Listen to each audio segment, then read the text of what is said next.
Hello, in this review video I'm going to show you this TB2 Plus diesel heater from Hcalory. Let's get the box open and see what's inside.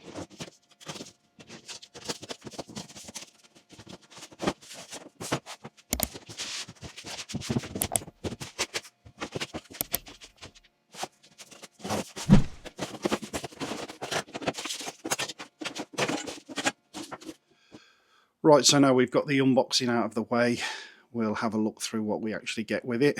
As you can see, this is the main heater itself. It's called a Toolbox heater or a suitcase heater.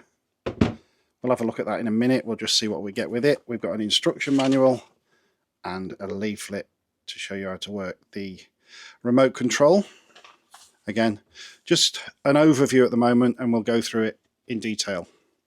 Wiring looms and an adapter for running off 240, because obviously this is 12 volt, 24 volt or 240. All your pipes and everything required to set it up. Right, so we've got the unit on the bench now and we'll have a quick overview of it. Obviously it's a suitcase heater, handle on the top. That is going to be where you fill your diesel up. There are air vents on the side and the brand name Hcalory there. On what I'm going to call the front, you've got the controller, obviously an air intake, another air intake there, I believe that is for the burner itself, power entrance. On the rear we have got the same toolbox with some air vents, and on the back end of it another air vent and the exhaust.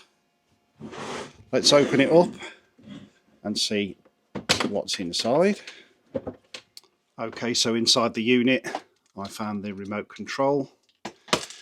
There is the diesel burner itself, obviously your fuel tank. This is a 6-litre fuel tank. All your wiring, including fuses there, and the pump that feeds the tank to the burner. And it's pretty self-explanatory in there. There's not a lot to mess about with, and I wouldn't recommend messing about with it anyway. Exhaust is going out there and it seems quite well insulated. I don't think there's any dangers of that touching anything. Should be fairly easy to prime this one because obviously it hasn't got much of a distance to go down from the fuel tank to the actual feed for the burner. Okay, so before we do anything we need to build up certain parts of the heater to enable us to run it safely. And obviously it goes without saying, don't run it inside a building because of the CO2 from the exhaust. I will have to exhaust this outside, but I'm going to build it up inside first, show you what we've got to do there, and then when we run it we'll just have to put the exhaust through the door of the garage or something. Right, so starting with this side first, this is the main inlet pipe for the heater itself, just sucking fresh air into the heater so it can blow through the other side when it's heated it up. This is your actual intake for the burner itself, so we're going to fit the pipe for that first.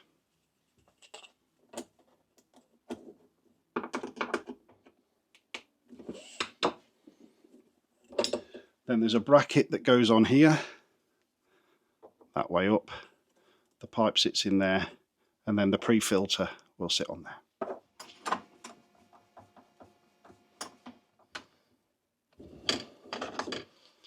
That's that side done. Spinning around to the other side, let's do the exhaust first.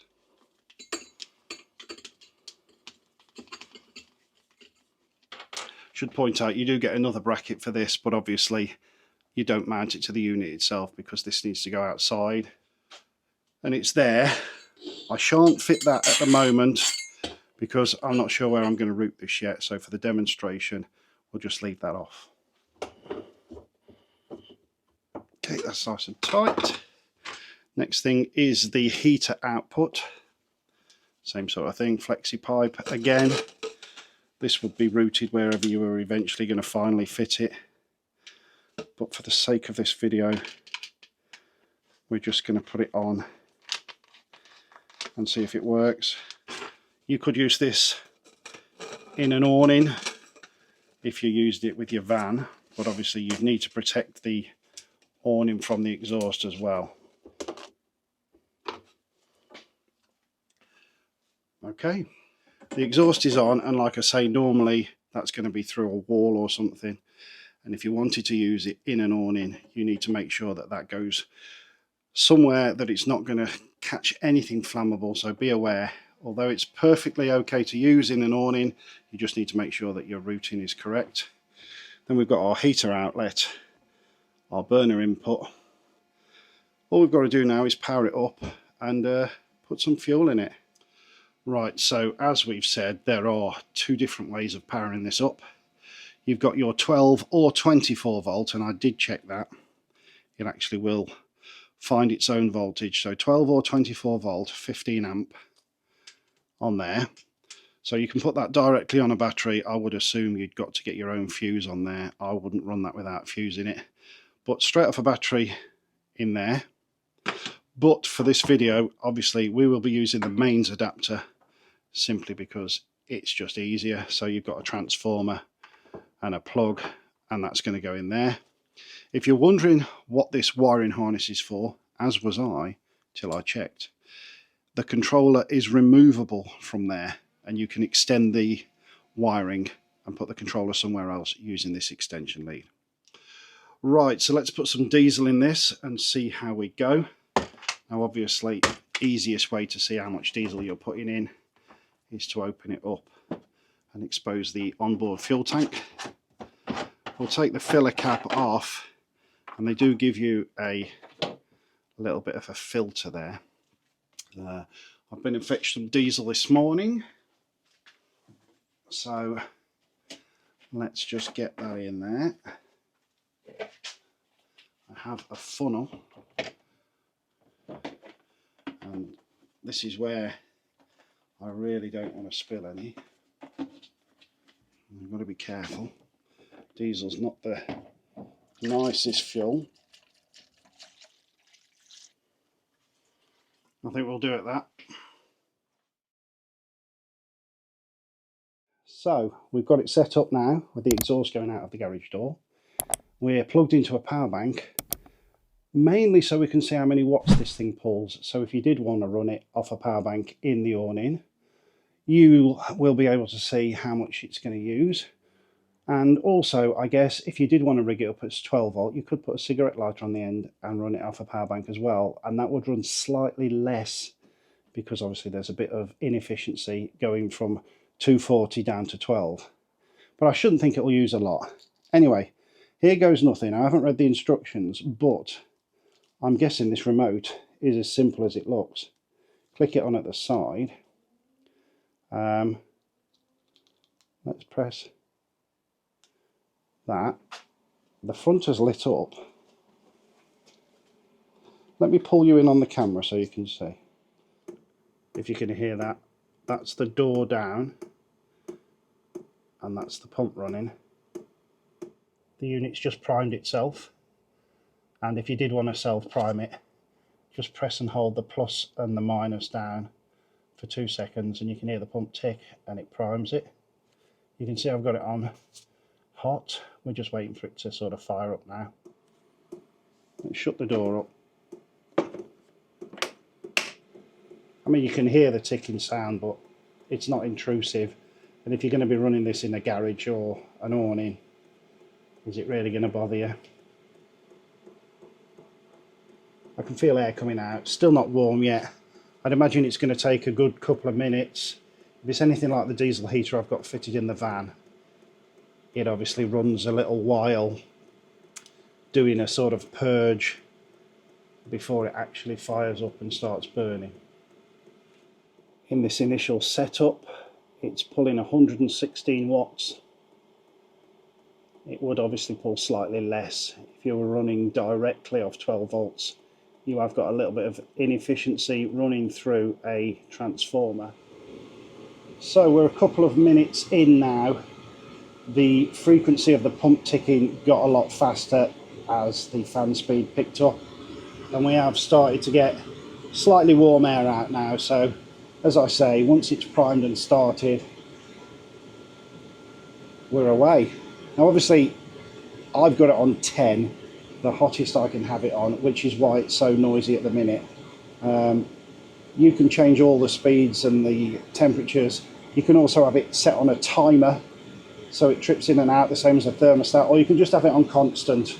I haven't got long enough in the video to show you every parameter. We're basically just showing the unit itself and how easy it is to set up. Yeah, there's heat coming out of there.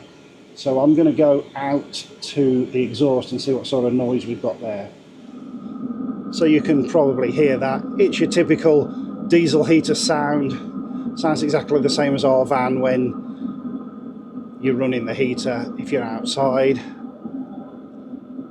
Loads of hot air coming out of there. And now that the burner's kicked in and it's just running at temperature, we've dropped down to using 33 watts. Lovely heat coming out of there now. And as I say, on the display, should you want, you can decrease and increase and it'll move up and down. Obviously it can be just a fan if you want it to, moving air, and you can set all the timers and everything. But for the minute we're just going to leave it on full because I do want to see if I've got a noticeable difference in the temperature in the garage. Right, so I've got a little bit of information I've pulled off the website, and this is the comparison to the old model, but obviously I haven't got that to compare with, so I'm just going to read out a little bit from the website. So this is 36% higher fuel efficiency and an upgraded aluminium body from the previous model. It's got intelligent algorithms that enable faster heating and reduced diesel usage. As we've seen, there is a wireless remote control with this, and it's got a built-in sensor that detects dangerous CO2 levels. So it's got an enlarged 90mm air duct, and this lowers noise and wind resistance, ensuring quiet and stable operations and improved durability. It's got auto altitude compensation, and that works reliably up to 5,500 meters with no adjustment required, and the display on the front will show you the elevation that you're running at. There's a smart app that you can download from the App Store. Just search Hcalory, and it's got all sorts of safety features that you can control from there, including via Bluetooth and the app itself. And it's got full protection against overheating and short circuits. Right, so I've just come outside into the fresh air with the controller. I want to show you this CO2 sensor, and you can see it's built in the bottom where you can recharge the controller itself. There's a CO there, and then on the top there's a temperature there. So obviously we're outside in the fresh air. I wouldn't expect any CO, but you can see it says CO 0 parts per million. Non-scientific this, but I just want to see if it works. So if I stick the sensor by the exhaust, we should get a sky-high reading. Yeah, it's going up. So you've got to be careful because it's really hot on my hand.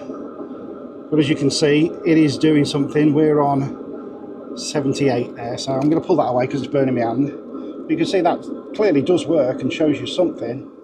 Now this part isn't going to be very scientific at all because I can't show you heat on the television. But I'm going to walk into the garage now, and I'm kind of used to the temperature of my own garage, so I know what it's going to be like. But I'm intrigued to know what it'll be like with this heater running. Yeah, straight away, as soon as I walk in the door, that's lovely. Right, so we've had it running a good half an hour or more now, and it definitely has made a huge difference to the garage. And don't forget, when I actually do the exhaust properly and we haven't got a wind coming in through the garage door, it should make the world of difference. I'm just quickly going to pop the door open. I wouldn't expect us to have noticeably used any diesel. No, I can't tell anything there. And again, nothing untoward inside, everything seems to be good. So yeah, I don't think there's a great deal else I can show you. As I will repeat, there are a lot more settings that you can mess around with on the controller and on the remote, such as timer functions, temperature settings, etc. But for me, it will just be a case of using it on the remote, firing it on 10 till it gets warm and then knocking it down a bit.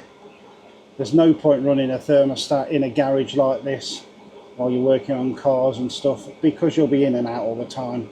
And it would be the same in an awning really.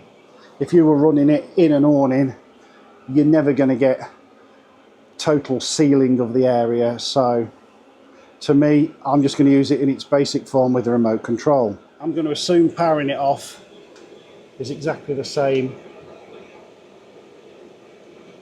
Yeah, just press and hold the power button. I've done that on that display there just so I can use it a different way, and yet the burner slowly turns itself off like that, and then it will do a bit of a prime. Don't disconnect it from the mains until it's totally turned off. Let the burner cool itself down. And as it slowly powers down, you'll see the wattage drops. There's just a cooling fan running now. As the app will show you, I've got the app running on the screen, and it just shows you that it's cooling down, and don't turn it off just yet. Well, there we go then. That was the Hcalory TB2 Plus suitcase diesel heater. Let me know what you thought about that one. Going to make a welcome addition to the garage in the winter, that is, when I work on the cars. And as I said in the video, will be perfect in an awning or anything that you want to take it with a camper van, as long as you ventilate it properly. Most people, when they see a YouTube review, say, oh, he's only said nice things because they've given it to him. Not at all. It's done exactly what I needed it to do. I've got no criticism other than the remote. You don't get a charging cable for it. USB-C, few pence for that. I'm not bothered, I've got loads, but that's the only criticism I can find there. And I guess if I was being picky, it was a bit hard to fill the diesel, but I think my funnel was a bit big. Other than that, no, does exactly what it said.